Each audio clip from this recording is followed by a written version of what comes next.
तुम्ही पण एक महाराष्ट्रीयन आहात जर तुमचं कम्फर्ट फूड हे असा वरण भात आणि एक मिरचीचं लोणचं असेल तर काय बनवा ना हे असा मस्तपैकी वरण भात. तर काय करायचं, तुरीची डाळ घ्यायची, त्याला स्वच्छ धुवून घ्यायचं आणि वरण भाताचं कुकर लावायचं. इथं मी इंद्रायणी तांदूळ वापरलेला आहे. त्या तांदूळ स्वच्छ धुवून घ्यायचे, त्याच्यात गरजेपुरतं पाणी टाकायचं, मीठ टाकायचं, तेल आवर्जून टाकायचं बरं का, नाहीतर भात मऊ मऊ होते. एकीकडे वरणाच्या फोडणीची तयारी करायचं. लसूण आणि कोथिंबीर अगोदर वाटून घ्यायचं.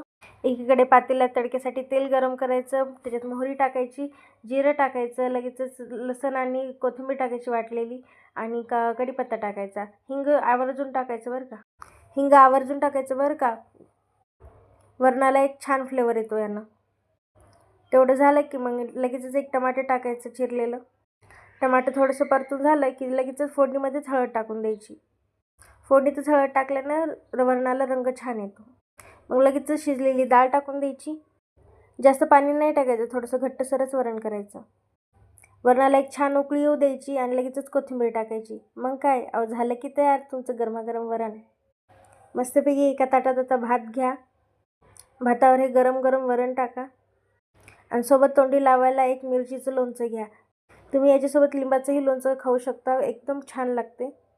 आणि वरून थोडंसं तूप टाकायचं. मग काय मस्त एन्जॉय करा वरण भात. तुम्हाला ही रेसिपी कशी वाटली मला कमेंटमध्ये नक्की